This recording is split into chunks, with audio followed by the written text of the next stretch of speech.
Hello, I'm grief specialist Janetta Barry, and I'm so pleased to be joining you today as international spokesperson for National Grief Awareness Day. When I think of grief awareness, two things come to mind. One is, how does a person who is catapulted into the depths of despair after losing a loved one move on and find a life and a sense of purpose again? And the other is, how do the people that surround that person find ways to express themselves and say the words that are most appropriate to that grieving person and carry out actions that really truly support them? When I lost my daughter Jenny 8 years ago to suicide, I remember feeling that the depths of despair that I had been put into, or I had fallen into, were very much about knowing that I would never see Jenny again, that I would never physically have her in my life again. And that sense of loss was profound. And the other thing was something that I only realized some time later that I was also dealing with in a sense of loss. And that was that I had lost myself. So often we define ourselves by who we are. And of course my label was, I am Jenny's mum. And when she died, I no longer was Jenny's mum. And that loss of who myself was so profoundly debilitating and disempowering, and I had no idea that that label was even there, or that I had a feeling that I had lost it. Fortunately, I came across a technique several months after I lost Jenny that allowed me to work all these things through, and I have been able to move back into a life filled with hope and inspiration once again. And it's something that we all are entirely able to do. And I can tell you that with such a sense of hope for you, there is hope. One of the things that is helpful in moving forward is this analogy, which I use a lot when I'm talking to people about grief and grieving. And that is, when we have a physical accident where a gaping wound is created, we have no hesitation in taking ourselves off to the hospital and having that wound tended to. Might need stitches or whatever.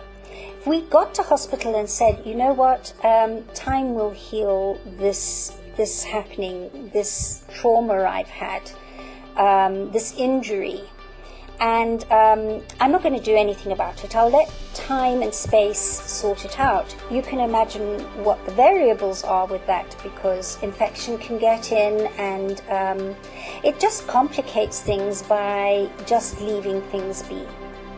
And our grieving is very, very similar.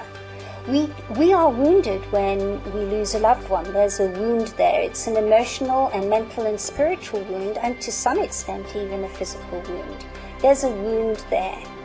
And when somebody tells us that time will heal, well, obviously time will heal, but it definitely doesn't heal very effectively if you just left it be. Being able to find out how to deal with those mental, emotional, and spiritual wounds makes a huge difference to the healing of your through grieving, in fact, not even of grieving, but through grieving. And that is where I've been able to help many people to transcend from that time of being injured from their loss into a place of being able to move into an inspired and hope-filled life again. It is entirely possible. And then if I move on to the person or people who are attempting to help the person who is feeling this overwhelming loss, so often a number of things kick in. One is there's this perception that the pain and the loss should be stopped, and people should not be allowed to feel their pain. Lessened maybe, but that pain actually has the ability to help us to heal when it's brought into a place of balance with techniques. So allowing a person to express their pain in a way that helps them is entirely healing. So when people say, try and think of something else. In fact, there are a lot of what I call quick fix band-aid sentences that people use to try and fix the person and make it all right, not understanding that the process allows for the person to express themselves.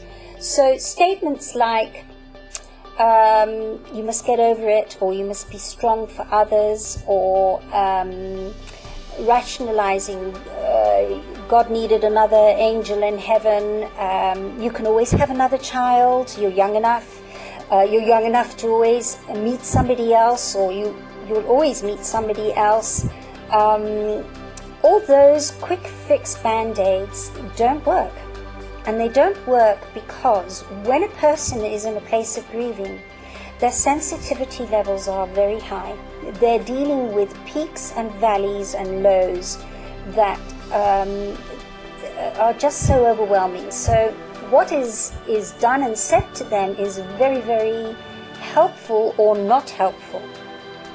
So what I've noticed with people who are in grieving helps them the most is being heard, is being supported.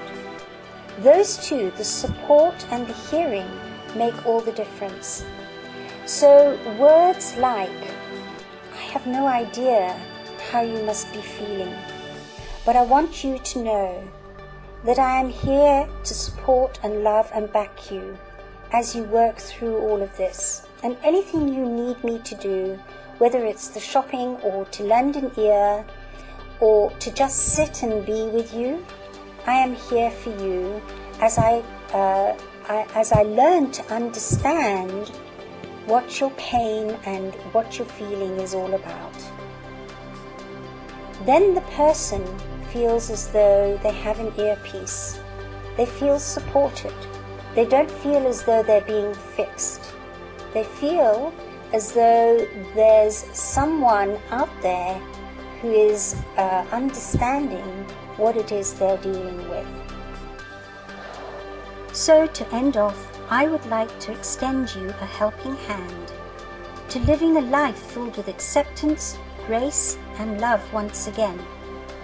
So let's begin the healing process by seeing what we can figure out together.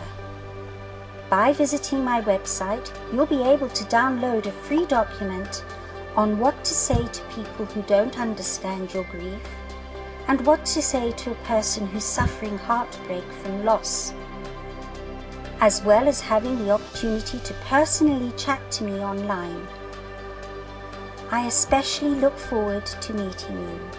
Much love.